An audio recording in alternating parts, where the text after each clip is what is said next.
Olá! Na nossa análise de hoje, vamos fazer uma imersão direta no Salmo 131. Esse é um texto bíblico profundo que, como parte da palavra de Deus, nos ensina a verdade e o caminho para a verdadeira felicidade.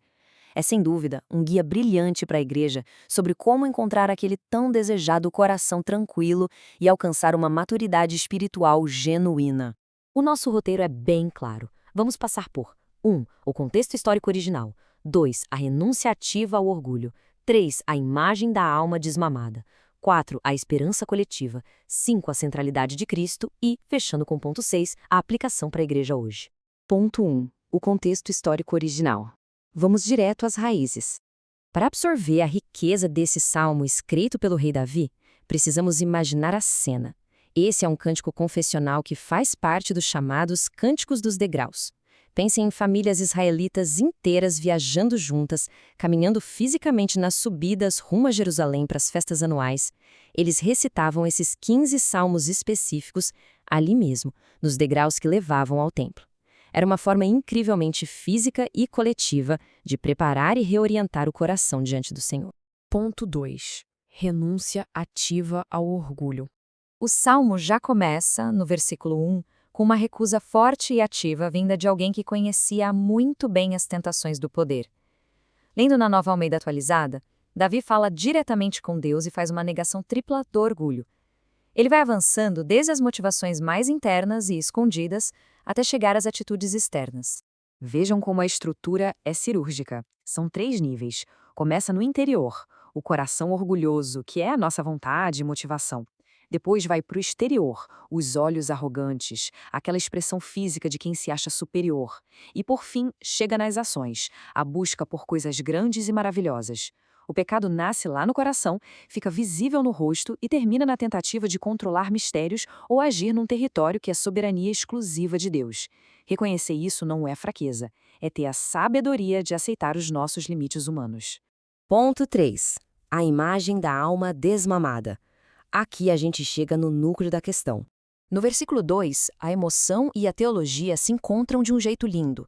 Prestem atenção nos verbos. O salmista diz: fiz calar e sossegar. Não foi por acaso, não foi um descanso passivo. Ele deliberadamente silenciou a própria alma. E para explicar isso, ele usa uma imagem cultural muito específica daquela época. No Antigo Oriente Próximo, uma criança desmamada não era um recém-nascido chorando de fome. Nós estamos falando de uma criança ali entre 3 a 5 anos de idade. Ela já não precisa do leite materno para sobreviver, mas escolhe, de forma consciente, ficar nos braços da mãe. Por quê? Simplesmente pelo amor, pela companhia, ela quer a presença da mãe, e não apenas o que a mãe pode oferecer. Pensem bem, essa é a ilustração perfeita do que é a maturidade espiritual. É a transição maravilhosa de um relacionamento puramente transacional, onde a gente só busca a Deus para exigir bênçãos, para uma comunhão madura, onde o objetivo é descansar na simples presença do Senhor. É amá-lo por quem Ele é. Ponto 4. A esperança coletiva. A partir daqui, a intimidade vira pastoreio. No versículo 3, o texto dá uma guinada. Aquela meditação que era super pessoal, lá no fundo da alma do salmista, de repente se expande. Ele faz um chamado nacional, convocando todo o povo de Deus a ancorar a sua esperança no Senhor. O contraste aqui ensina muito. De um lado temos o eu, a vitória pessoal de conseguir calar os ruídos internos e descansar.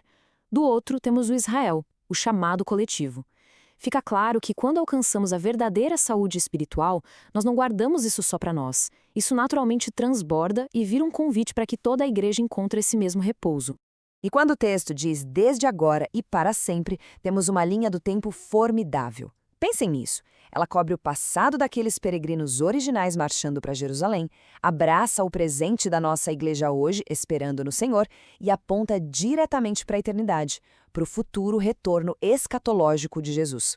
A nossa esperança não tem prazo de validade, porque está ancorada na fidelidade de Deus ao longo de toda a história da redenção. Ponto 5. A centralidade de Cristo. A Bíblia conta uma história única e interligada. E é por isso que precisamos ver como Jesus é o cumprimento definitivo dessa postura de humildade. O rei Davi escreveu esse salmo, mas a humildade dele era imperfeita. Ele lutou muito contra o orgulho. É só lembrar do episódio do censo ou de Batseba e sempre precisava confessar isso. Mas, do outro lado, temos a humildade perfeita de Cristo. Ele se esvaziou, nunca cedeu ao orgulho e foi plenamente humilde até a morte na cruz. E é o próprio Cristo quem faz o convite supremo que responde perfeitamente aos anseios do Salmo 131. Lá em Mateus 11, Jesus oferece exatamente o que o salmista descreveu, o alívio e o descanso verdadeiro para a alma.